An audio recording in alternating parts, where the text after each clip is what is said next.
November 6 நமது அனுதின மன்னா ஊழியங்களின் வாழ்த்துக்களுடன் இன்றைய நற்செய்தி. விடாமுயற்சி பீட்சா. இன்றைய வேத வாசிப்பு கலாத்தியர் 6ஆம் அதிகாரம் வசனங்கள் 2 முதல் 10 வரை. ஒருவர் பாரத்தை ஒருவர் சுமந்து இப்படியே கிறிஸ்துவினுடைய பிரமாணத்தை நிறைவேற்றுங்கள். ஒருவன் தான் ஒன்றுமில்லாதிருந்தும் தன்னை ஒரு பொருட்டென்று எண்ணினால் தன்னைத்தானே வஞ்சிக்கிறவன் ஆவான். அவனவன் தன் சுய கிரியையை சோதித்து பார்க்க கடவன். அப்பொழுது மற்றவனை பார்க்கும் போதல்ல, தன்னையே பார்க்கும் போது மேன்மை பாராட்ட அவனுக்கு இடமுண்டாகும். அவனவன் தன் பாரத்தை சுமப்பானே. மேலும் திருவசனத்தில் உபதேசிக்கப்படுகிறவன் உபதேசிக்கிறவனுக்கு சகல நன்மைகளிலும் பகிர்ந்து கொடுக்க கடவன். மோசம் போகாதிருங்கள். தேவன் தம்மை பரியாசம் பண்ண ஒட்டார். மனுஷன் எதை விதைக்கிறானோ அதையே அறுப்பான். தன் மாம்சத்திற்கென்று விதைக்கிறவன் மாம்சத்தினால் அழிவை அறுப்பான்.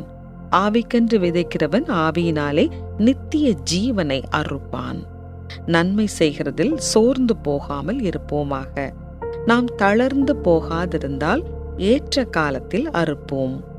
ஆகையால் நமக்கு கிடைக்கும் சமயத்திற்கு தக்கதாக யாவருக்கும், விசேஷமாக விசுவாச குடும்பத்தார்களுக்கும் நன்மை செய்ய கடவோம். குறிப்பு வசனம்: நன்மை செய்கிறதில் சோர்ந்து போகாமல் இருப்போமாக. கலாத்தியர் 6:9. இப்ராஹிம் தனது 12ஆம் வயதில் மேற்கு ஆப்பிரிக்காவிலிருந்து இத்தாலிக்கு வந்தார். இத்தாலிய மொழி எதுவும் தெரியாமல் திணறலுடன் போராடி புலம்பெயர்ந்தோருக்கு எதிரான போராட்டங்களை எதிர்கொள்ள வேண்டிய கட்டாயம் அவருக்கு ஏற்பட்டது. ஆனால் தன்னுடைய 20களில் இத்தாலியின் ட்ரென்டோ என்ற இடத்தில் பீட்சா கடையை திறந்த இந்த கடின உழைப்பாளி இளைஞனை அந்த போராட்டங்கள் எந்த விதத்திலும் பாதிக்கவில்லை. உலகின் முதல் 50 பீட்சா வியாபாரங்களில் ஒன்றாக பட்டியலிடப்படுவதற்கு அவரது சிறிய வணிகம் தகுதி பெற்றது. இத்தாலிய தெருக்களில் பசியுள்ள குழந்தைகளுக்கு உணவளிக்க உதவுவதே அவரது நம்பிக்கையாக இருந்தது. எனவே அவர் இத்தாலியின் நேபிள்ஸ் நகர கலாச்சாரமான ஒரு நியோபாலிட்டன் பாரம்பரியத்தை விரிவுபடுத்த முயற்சித்தார். அதாவது, பசியில் உள்ளவர்களுக்காக மக்கள் கூடுதல் காஃபியையோ அல்லது கூடுதல் பீட்சாவையோ வாங்கி கொடுக்கலாம் என்னும் நியோபாலிட்டன் கலாச்சாரம் அங்கு இருந்தது. பசியுள்ளோருக்கு உணவளிப்பதன் மூலம் புலம்பெயர்ந்த அகதிகள் அவர்களின் தவறான அபிப்பிராயங்களில் சிக்கிக்கொண்டு சோர்ந்து போய் விடாதபடிக்கு அவர்களை ஊக்கப்படுத்துவதே அவரின் நோக்கமாயிருந்தது.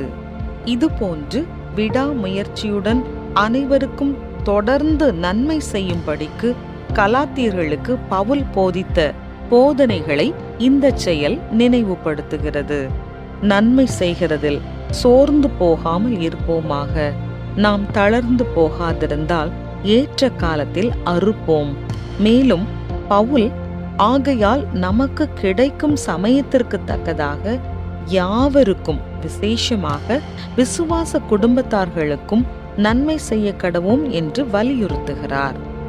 தவறான அபிப்பிராயங்களால் ஏற்பட்ட அநீதிகள் மற்றும் மொழி தடைகளை எதிர்கொண்ட புலம்பெயர்ந்த இப்ராஹிம் நல்லது செய்வதற்கான வாய்ப்பை உருவாக்கினார்.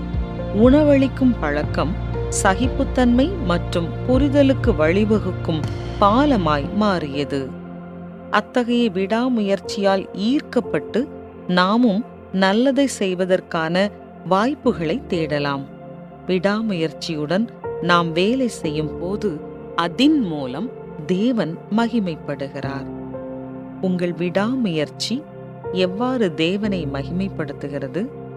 உங்கள் வாழ்க்கையில் நீங்கள் அன்புடன் தொண்டாற்ற தகுதியான அதிகப்படியான தெய்வீக முயற்சி எது என நினைக்கிறீர்கள்?